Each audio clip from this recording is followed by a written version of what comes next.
Awesome. Good afternoon, everyone. Welcome to this month's conversation on our goals and guardrails. I think glancing through, I know almost everyone so far, but it's my name's Travis Norvell with Strategy and Engagement, and we are going to be focusing on our goal for college and career readiness. Thank you for joining us. As always, feel free to use the chat to put in your questions. We'll also, you can kind of jump off mute or raise your hand throughout the presentation as well to ask some questions. And so I'll walk through some logistics. For those of you who have joined us, this happens every Thursday after a board meeting for us to kind of dive a little deeper into the goal or guardrail that was focused on. Hear from the community, even internal people on some questions or suggestions or ideas related to that goal or guardrail. And then we post these for those who are unable to make it. And this also just helps kind of increase awareness of the board's focus and the district's focus on goals and guardrails. And so as a quick recap, we've got 4 goals, 4 guardrails. Goals are our student-focused areas of literacy, numeracy, post-graduation preparedness, and then college and career readiness. That's the one that we're going to be talking about parts of it today. And then we have guardrails. So if those are kind of our outcomes, these are kind of the boundaries with which we play. Equity, stakeholder engagement, culture and climate, and innovation and accountability.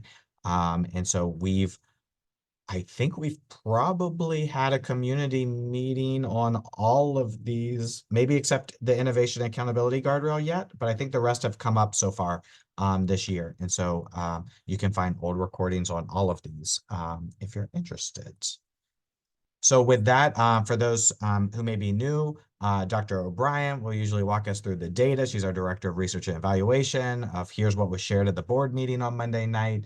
And then we'll have the subject matter expert for this topic kind of talk about some of the work being done here. And then everyone who's on, who's able to answer any questions or dive deeper are more than happy to. So with that, I'll pass it to Dr. O'Brien to walk us through some of the data points.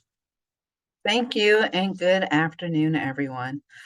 So as Mr. Norvell mentioned, Goal 4 looks at college and career readiness. And so for Goal 4, we are focused on the percentage of high school students who score at the college and career readiness level on 8 different areas. And those include career pathway assessments, IB, or International Baccalaureate exam, the advanced placement, also known as AP exam, dual credit, ACT or SAT, work-based learning, or entering the technical colleges systems of Georgia or the University System of Georgia without needing remediation. Will increase from 37.1% in October 2022 to be determined our end goal in October 2026. One thing that I will note when you're looking at this goal or looking at this particular data point of 37.1%, this actually represents our 12th grade students that were enrolled in Atlanta Public Schools at the end of the 2021-2022 school year. And of those students, 1,123 met the benchmark on at least one of those 8 components.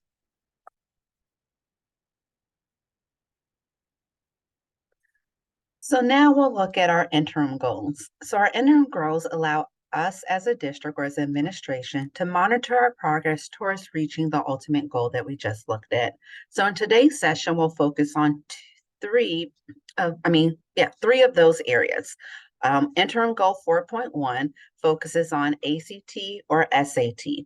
And so with ACT, the Georgia Department of Education considers a student to reach the college and career readiness benchmark if they score a composite score of at least 22 or higher.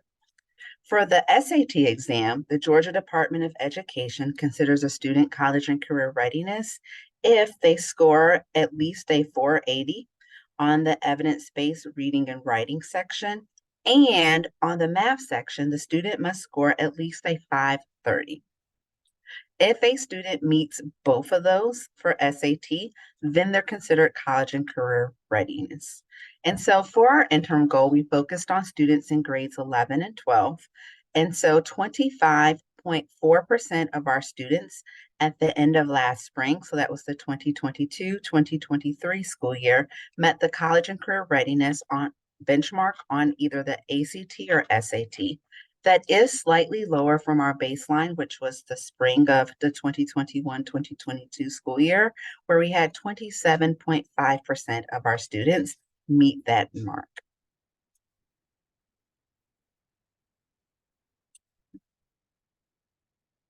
And then figure 3 focuses on the career pathway completers. And so that's our third component of that whole 8 that we talked about at the beginning. And so for interim goal 4.3, we're looking at the percentage of students in grades 10, 11, and 12 who qualify as career pathway completers.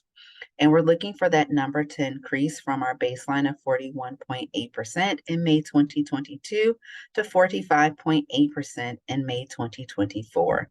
For a student to be considered a career pathway completer, a student must earn 3 course credits in the same career pathway. And so as you can see here, for our school year 2022-2023, 45.9% of our students earned 3 credits in the same career pathway.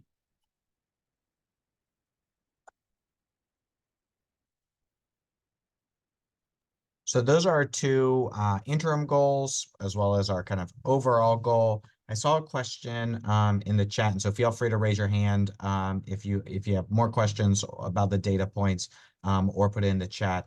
Are those ACT and SAT metrics posted on the document? I'm not So yeah, sure specifically they're which. not posted on this particular document, Okay. but in the actual report that was presented on Monday at the board meeting, and that can also be accessed through Assembly, we do go into a lot more detail about how students performed on ACT as well as how students performed on SAT.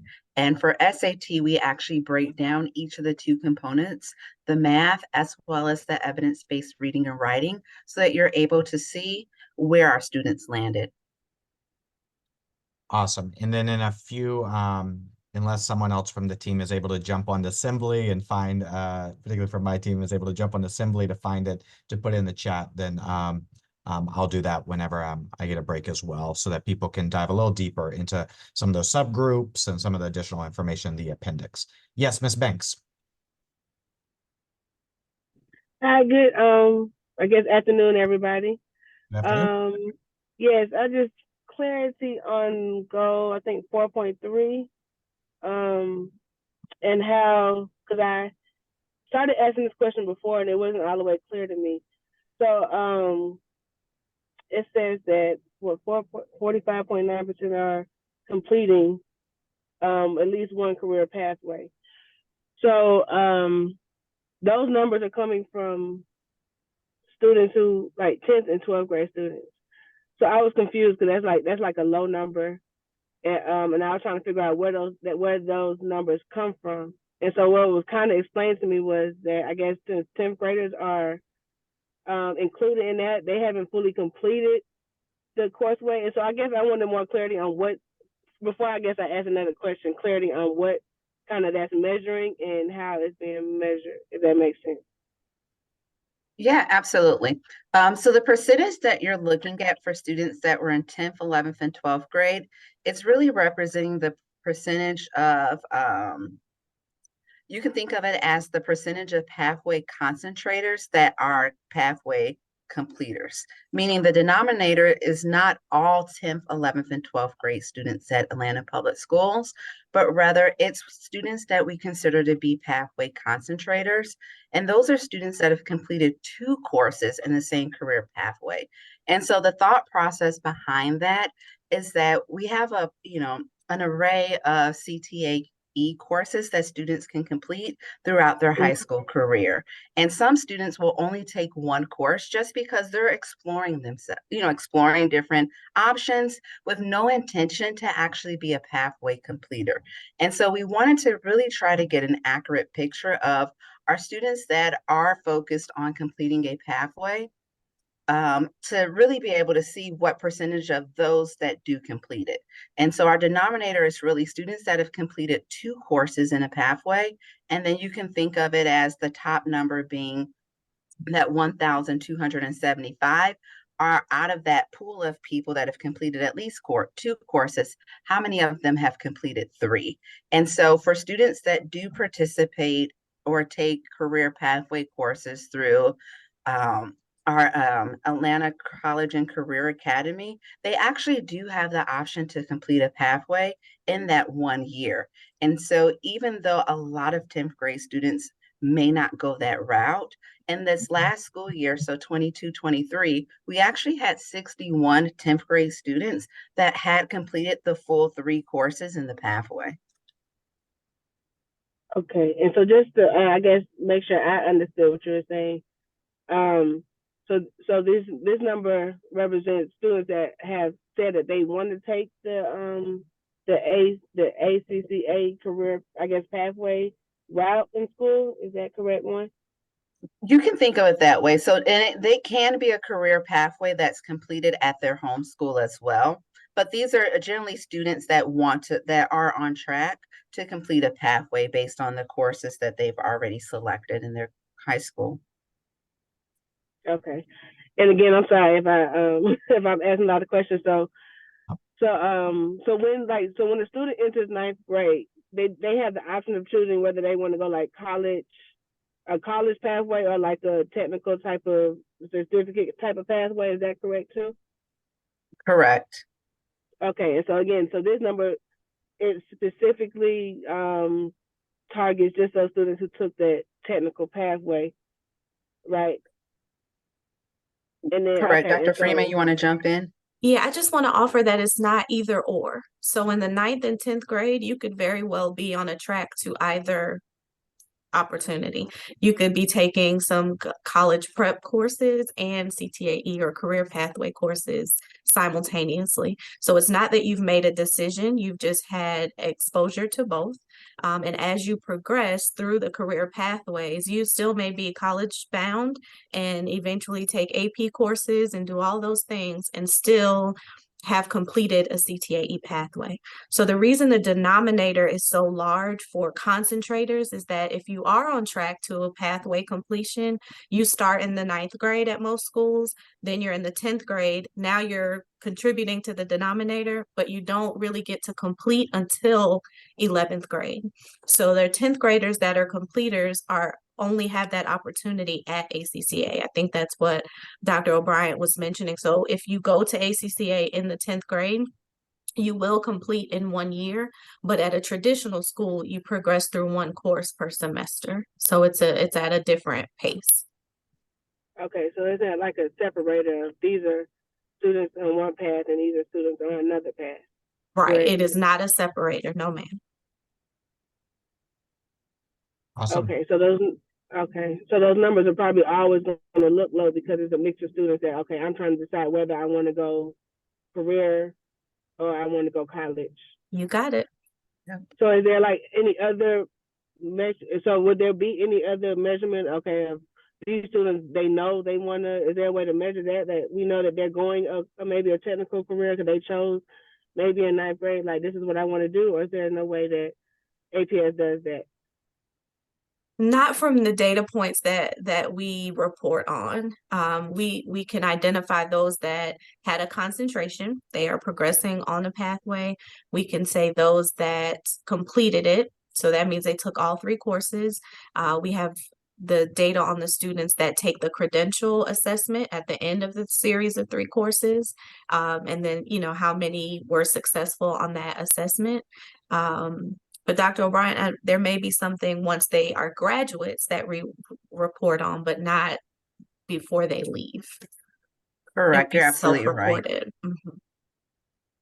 Okay, and so this just shows us who's on track to, okay. I think I get a better understanding.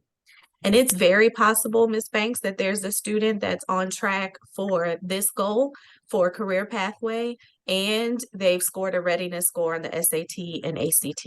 they can be doing both at the same time.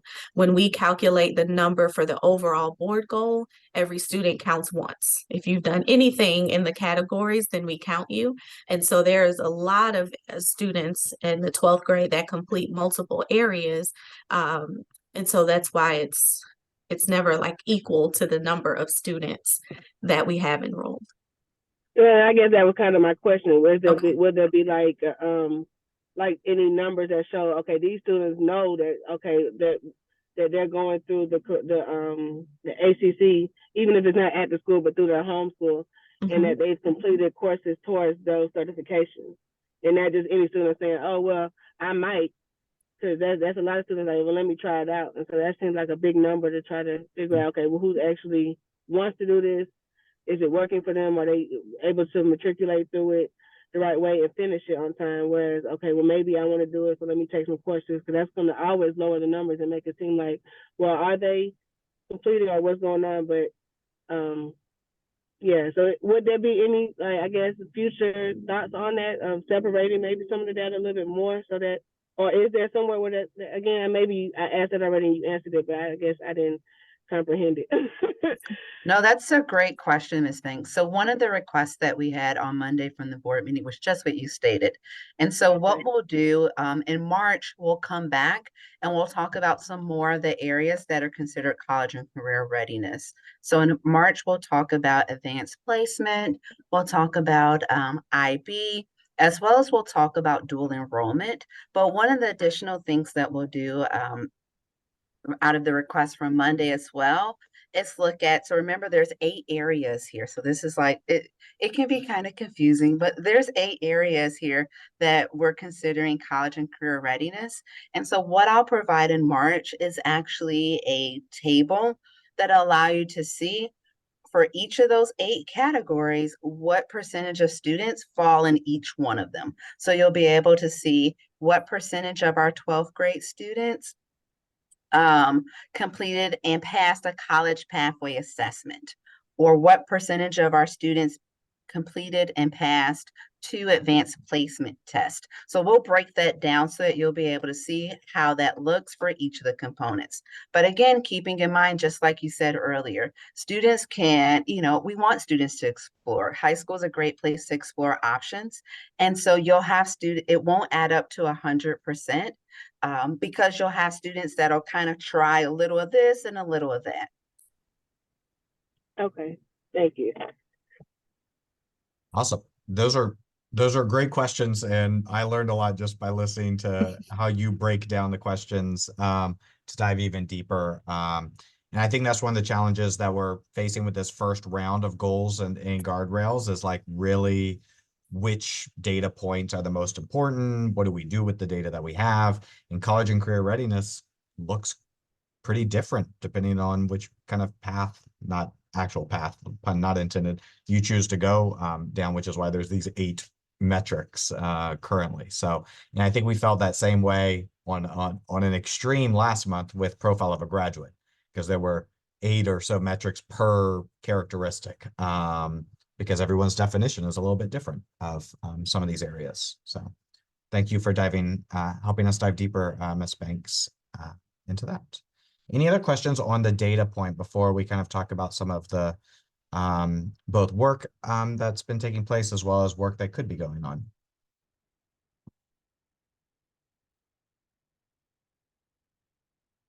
If not, what I'll do, and also feel free to put anything on your mind on college and career readiness into the chat or jump off. We have Dr. Freeman, who's in charge of our director of our career technical and agricultural education program and our research and evaluation with Dr. O'Brien, as well as Mr. Austin here from data. So we got plenty of people who can help.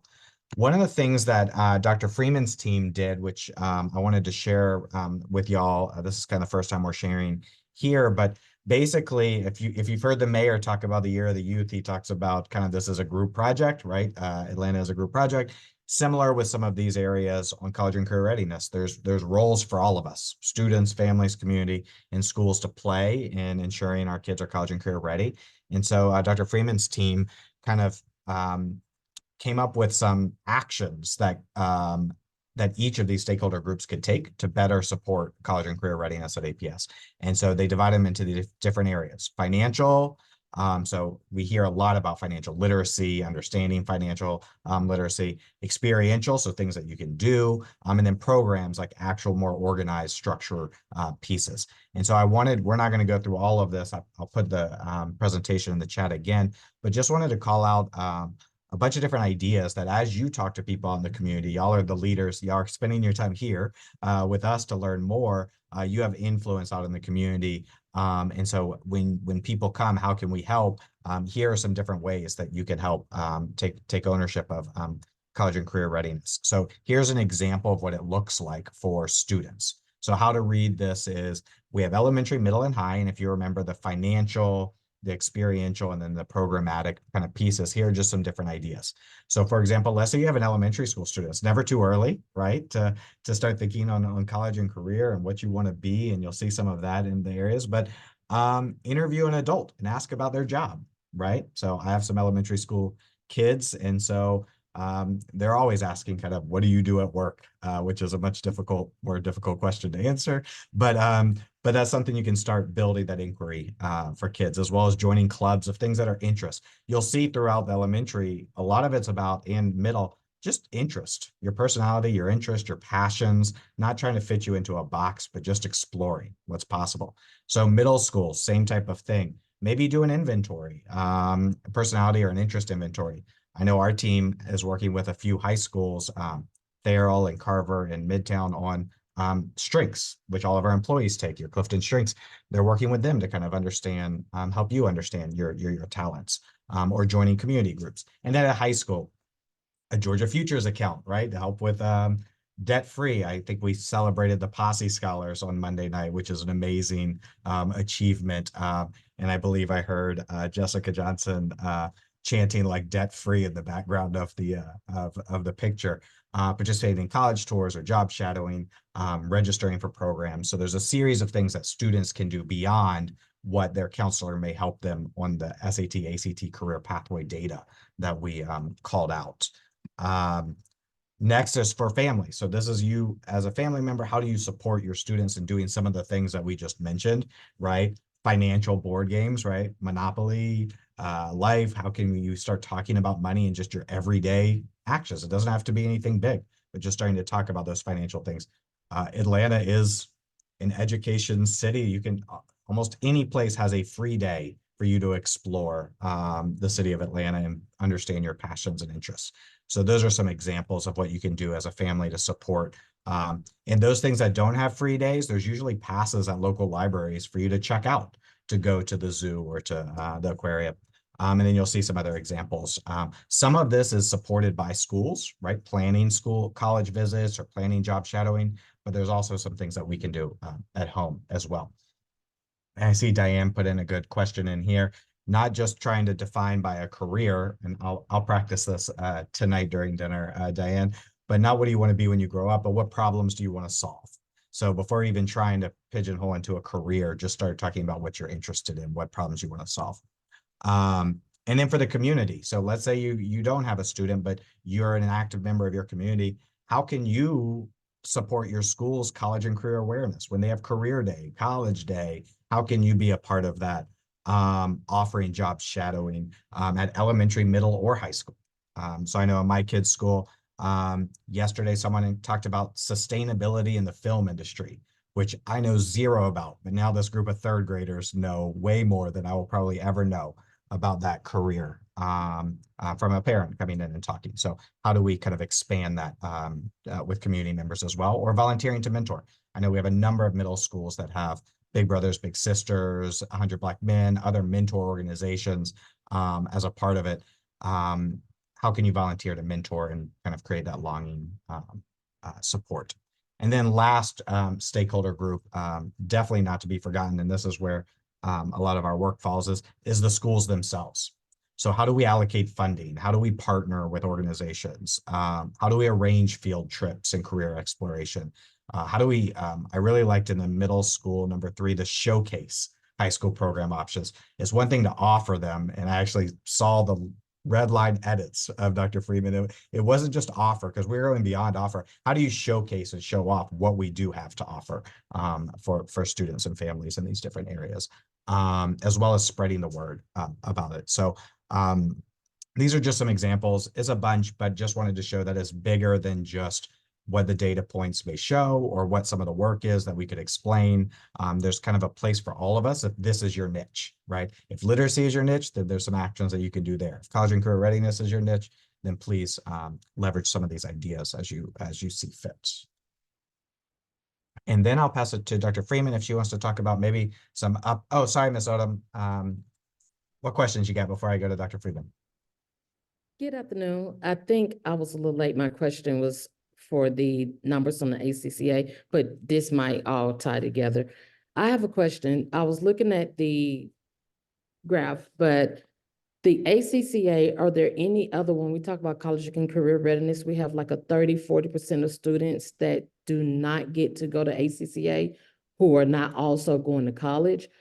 I just want to see if we can come together, think of ways where we can get something for them. They usually get back on track by the senior year, but when they apply, they're not able to go. So that is something that I deal with, that I want to see if we can find a solution for that, if I'm making sense. Yeah. Because those are the same students that once they graduate, they have really no direction. And I think that would help us move that number up, because usually our ACCA students are almost the same as our dual enrollment, some that's taking an AP, but we have a huge number that do not have anything. They're not going to college. So I just want us to, when we get a chance, to look at if there's a way we can get them at ACCA. Sometimes that they cannot start the pathways in the school in 10th grade for a lot of different reasons, which means they already will not graduate with a pathway. Awesome. Thanks for this, Ms. Dr. Freeman, did you have any feedback or thoughts And on I hate to be the one to say it, but that's the biggest, that's the elephant in the room that I want us to tackle, so we can make sure that we get them there. Absolutely. Yeah, and I look forward to a streamlined way of us identifying those students and that sweet spot in the year where we can kind of funnel opportunities. And so it's definitely an area of improvement. I appreciate you calling that out. We've chatted a bit with the counseling department and just really trying to see what we can do for greatest impact in such a short amount of time, because it's already senior year. But we definitely agree. Definitely. Thank you for that. And add in the MTS. I'm the behavior specialist at my school, so I Okay. do a lot of reentry meetings. Mm-hmm. So once they come in and I'm doing the meetings and I'm trying to guide them when finding their mentors and getting with the counselors, but trying to change their path, add those people like us in that same conversation. Mm-hmm. Because a lot of times they will tell us, the behavior specialists or the mentors, what they really would like to do. Right. Because of that relationship building. Uh-huh. So we can come up with something, because it's sad when a lot of them think it's no hope. Right. Yes. Thank you. I'm sorry, but thank you. Okay. No, please don't apologize. No. Both you and Ms. Banks always bring great questions and feedback for us to kind of take with us and be better prepared to explain. So I appreciate it. And I know Atlanta College and Career Academy came up in a lot of questions at the board meeting on Monday night as well. So I know that is a topic of priority. Dr. Freeman, you want to share some next steps with ACT, SAT, as well as anything else going on you want to share? Absolutely. So at the last board meeting, we talked about just our overall strategy for progressive integration into the college ready assessments. And I think to Ms. Banks' earlier point about like, what track are you on and what are you preparing for? This is one of our strategies to kind of, I feel like the district is most successful when students can graduate with plans A through E, right? Multiple options. And so we sponsor.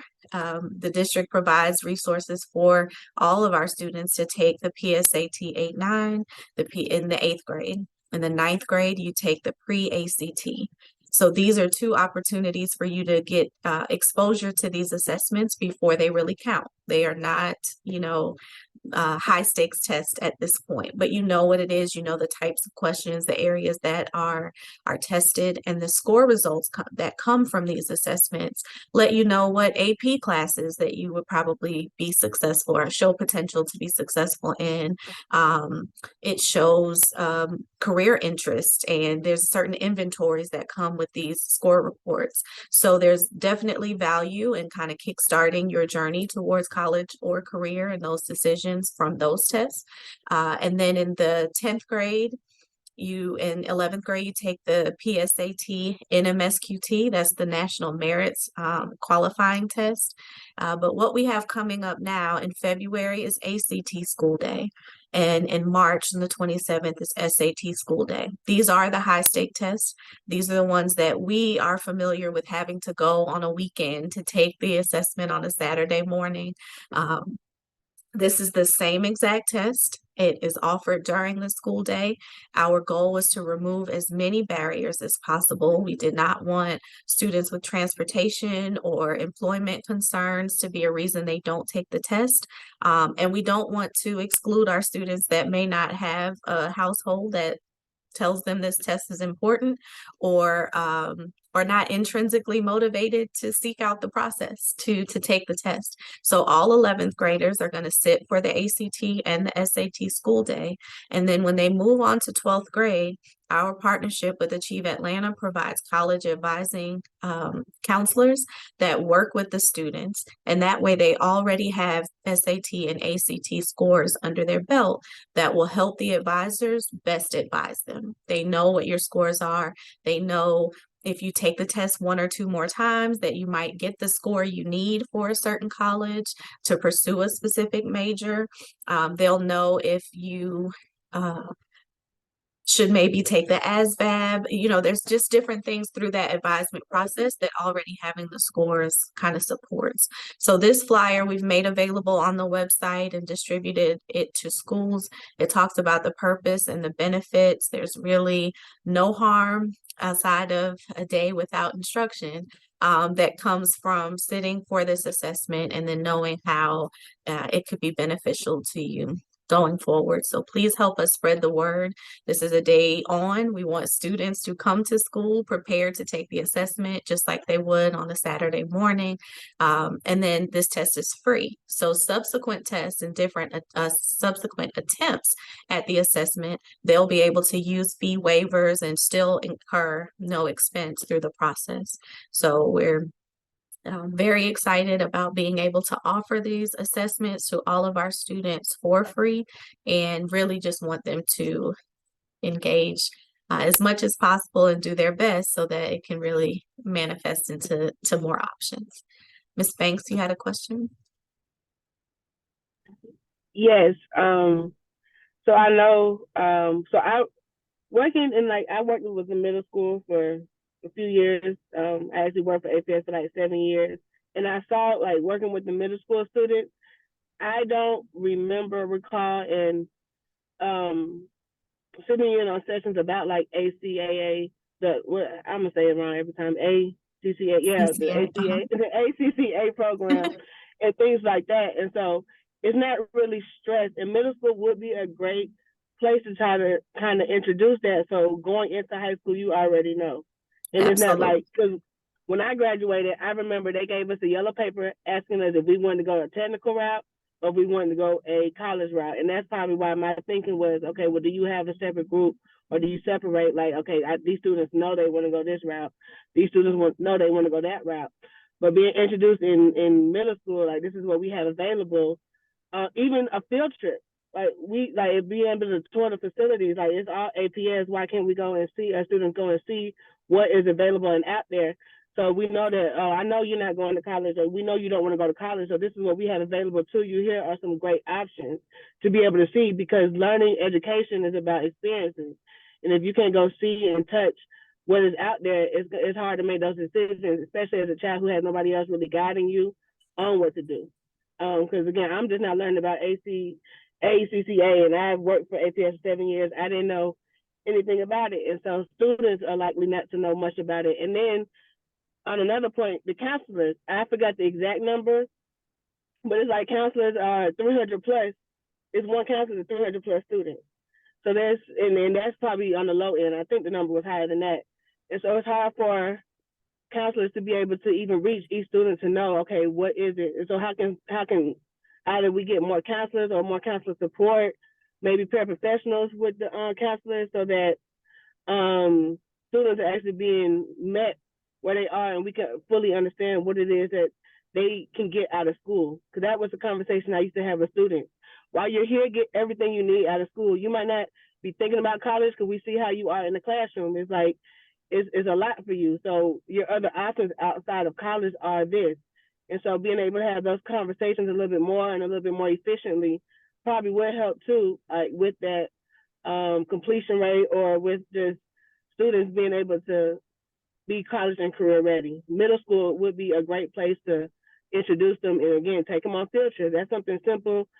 I ain't gonna say it's free, but you know, we have to pay the gas money, I guess, to the buses and the bus drivers, but something like that. Just more information at a younger age and more exposure to it at a younger age might help, and getting our counselors might help, so that students are actually being met and reached, and understand what they have, and it's not 10th and 11th grade they're trying to get into these pathways because I'm just not hearing about it.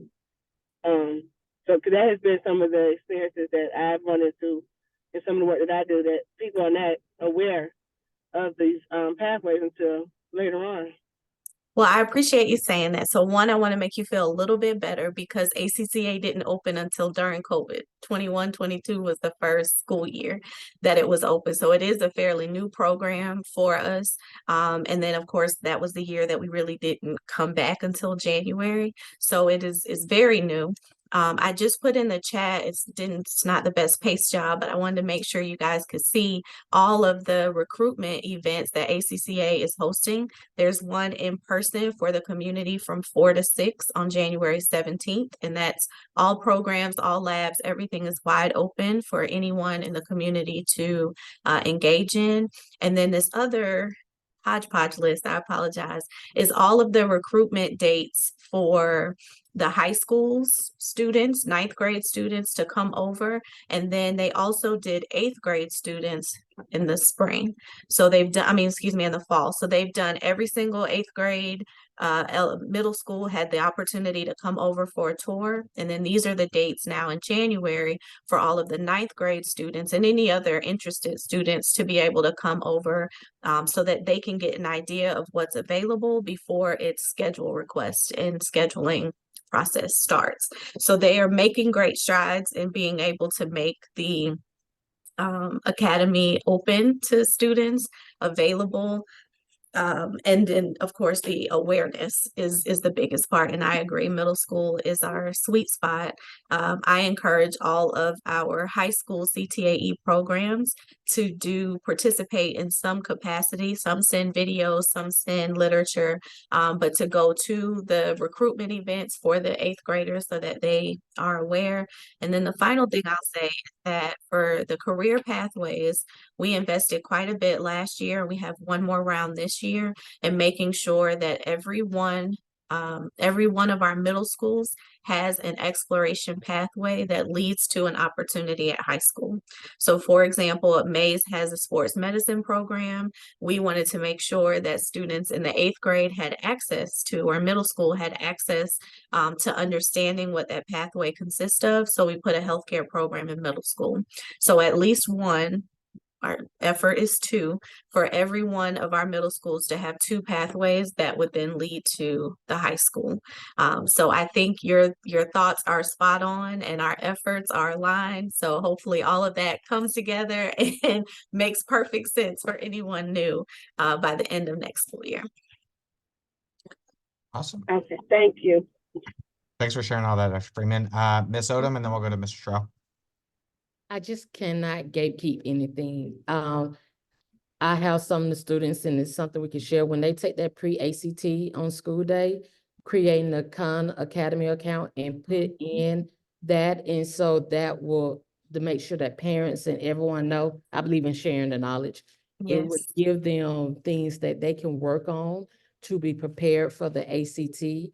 Utilizing that would be a benefit. So we are being proactive in getting them extra training. Is free. And also utilizing the NWEE MAP test. Inside of that, you can download, y'all can tell I'm over that too, a sheet that would tell them exactly what skills they need to work on within that family report and that data report. So that's something that I just wanted to share in case everybody didn't know if it was a way to put that out. That's Like perfect. offer, once you get it, go to Khan and they can start taking those things. It works. Thank you, Ms. I Odom. do. And Dr. Can I Freeman, give a yes? quick? Oh, I'm sorry. No, go for it, Ms. Biggs. Yeah, I just wanted to make a quick comment on that because that report where she said that it'll print out what students work on, it's like pulling teeth trying to get that. Only reason why I knew about it is my son's school when he was in second grade, Feature Hills, his second grade teacher gave me a printout of that. So I was able to say, okay, this is what he's developing in, because it tells me, okay, he's developing in these areas. But any other time we go to the school and ask for MAP scores and ask for that family report or whatever it's called, 2 sheets come out and it just shows you your growth achievement and your achievement and your growth. It's never, okay, what do we need to work on or what that student is developing. And sometimes it's even like confusion of what we're asking teachers to print out. So is it called like a family report? Because even as for a family report, we get a short page, we get like no more than 4 pages of information, where I know, because I've gotten it twice now, that exactly what the young lady just mentioned. So is there a name that we can give teachers so we know what to ask for them to print out for that? Yes, ma'am. And thank you for that, Ms. Banks. We're getting ready to have, when we go to our testing meeting for that, and all the MTSS knows about these too, it's a detailed report. It's a separate report. So the family report does give you just that, but it's a more detailed report and it's a longer, it's, I'm gonna put my email in the chat, and I gotta play around with it. I have it. I just don't want to give you the wrong name, and I can let you know. But it's so much within that platform that they can get, and you can just ask for it. But I will give that to Michael when we sit in the training report to make sure we talk about ensuring that comes out also. But thank you. Yes, please talk to teachers, principals, whoever, because again, we ask for MAP scores all the time to try to educate parents on, and when we ask for that sheet so the parents can know, okay, what do I need to work on my students with, it's hard to get. I've never gotten it from the school when we've asked for it, so that's something to think about too, I guess, with APS and how to, I guess, better engage with the community and helping parents and families help themselves. Okay. So thank you, though. Thank you. I'm nobody y'all. special, but I just know how to do it, but the teacher can't pull that one. I think can I help think you. the expert on the reports, Mr. Austin, turned on his camera, so I'm assuming you have something to share to add to help. Yes, so the family report is very brief. It's 2 pages. It can go home. It should be going home with every administration. Absolutely. And I think the more detailed report you're referring to is the student profile report. That report is quite lengthy, and there is going to be a bit more educational jargon in that. So we encourage that report more for a conference where a teacher can lead the discussion going into a report of that detail.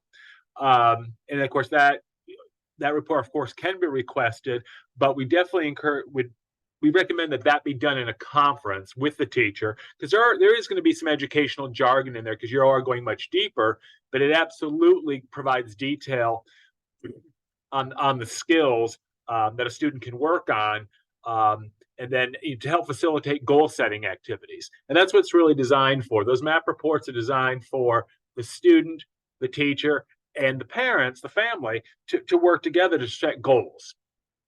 And for the student to take some ownership of their learning and to show them that maybe math might not be their favorite subject, but it can show them that they're very good at certain parts of math, better than they think they are. It's actually, when done well, it can be really powerful. Awesome. Thank you, Mr. Austin. And maybe we can think internally. I know Keisha Copeland for Family Engagement is on here. Maybe how we can kind of advocate, just like Ms. Banks says, how do you inform the families of this to request a parent-teacher conference and the type of report, as well as kind of from the top down. But also to get to Ms. Odom's point on the pre-ACT and Khan Academy and some of these other areas, maybe we also think about aligning some family engagement right after scores are received on certain tests. How do we then host a session to learn? So now what do I do with it? Or taking advantage of tools like Ms. Odom mentioned. So maybe we can think, Keisha, about expanding family engagement. I'm a little targeted in some of these areas. Ms. Sherrill. Oh, good afternoon. I was listening to the conversation. I was wondering, how can we be intentional as relates to incorporating DSE into the ACCA program? It is a wonderful program, and the hands-on experience would give that 34% of those students that the young lady prior to me spoke of, and also it'll permit them, the students with disabilities, to at least be able to gain a skill. And if we could include them with a graduation coach, because they are considered to be students at risk. So is that something we can at least start having a conversation about and trying to incorporate? And I'll be more than happy to help. I have no issues with that at all. Well, there's actually quite a bit of an initiative with our ELL students and our students with disabilities. There's a full-time CELT and ELL teacher. I might not be saying that right, but there's full-time staff for both demographics there at ACCA.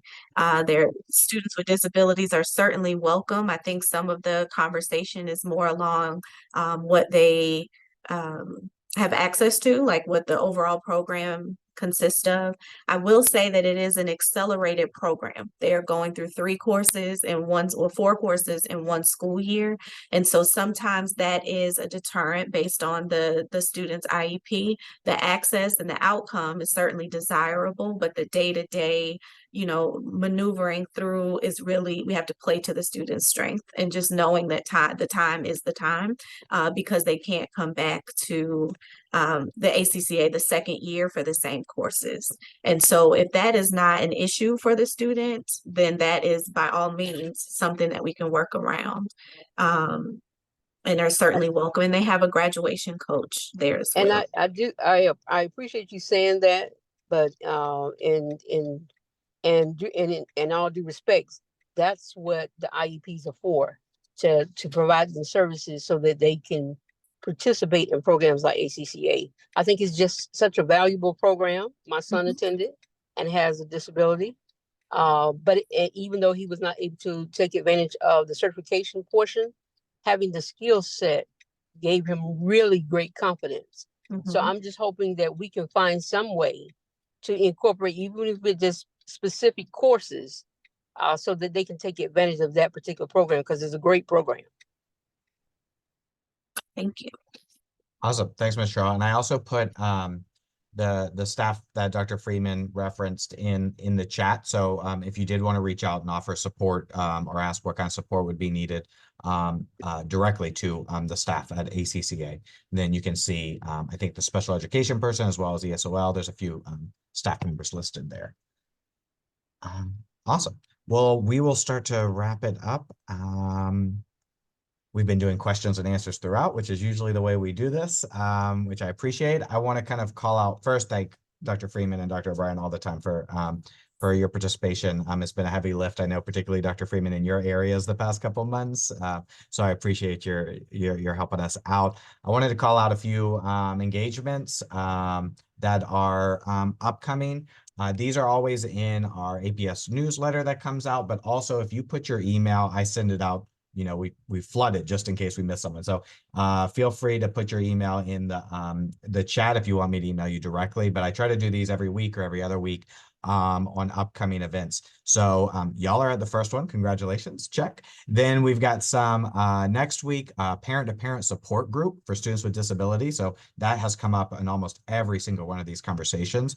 And so that is being at PAPIC at our Parents as Partners Academic Center at Hollis next week on the 16th. You're welcome to attend that. We have a district executive committee. So if you understand how our GO teams representatives sit then on a cluster level, well, then members of that cluster all sit at a district level team, and they kind of talk about some hot topics. So that will take place on the 23rd virtually.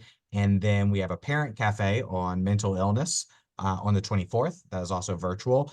And then the 24th as well will jumpstart the Department of Special Education, particularly through a lot of the feedback that you all on this call have given each month, is going to each cluster to do some special education conversations. And so they are starting with the Mays cluster on the 24th at West Manor to talk about special education and resources. And then that next week, there's about 5, I think, clusters who will be who will have their special education conversations. So be on the lookout for that. And then, like I said, I'll keep sending this out and posting it as much as we can. And always every Wednesday, there is Spanish speaking family meeting that takes place from Dr. Margaret McKenzie's team on any number of topics. I think they were talking career pathways or charter schools one time. And then I think Operation Hope in a couple of weeks as well. So some great topics for our Spanish speaking families. So with that, sorry, Ms. Banks, did you have a question before we jump off? Yes.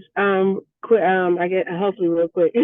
So at the board meeting last time, I guess is Gifted Month or like Gifted Education Month or something. And so is there any engagement around, like, I guess, the gifted parents and more information? Because I've been getting mixed information too with that as well. So talented and gifted. It used to be, I know, part of special education, but I think they're separated now. And so from my understanding, if your child is listed as gifted, that they kind of not have an IEP, but they have something like an IEP. So I wanted to see if I can get clarity, or where can I get more clarity, if this is not the space for that, on how gifted students and their services are set up. Because you test into gifted, but then it's like, once you're in there, okay, so what else are they? Can we expect to be happening? So for instance, and I just want to give this to, like, my son, he was tested into gifted, and his MAP scores would read, for the most part, high growth, high achievement. Well, he stagnated this past winter, which could be for a number of reasons. And it was still high achievement, but low growth. And so I just want to see, so based off of like that family engagement or the student profile report, is that being worked on with him? Is that something that he's being actively worked on with? And then from my understanding at his school, it's not.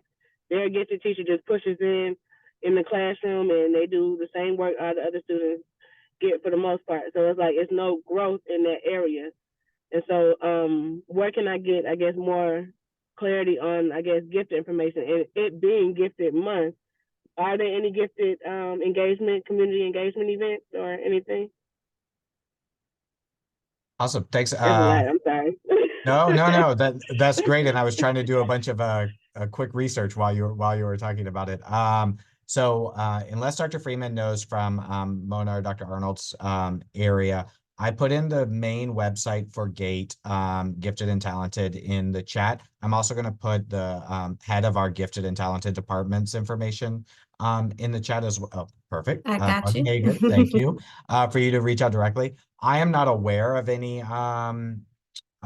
engagement this month specifically on GATE from like a district level versus at a school level, but I will look for it. And if they do have something, I will add it to all of these, to the little upcoming engagement sheets that we do. But I'm not aware of any that's at a district level. Dr. Freeman, do you know of something that's come up? Okay.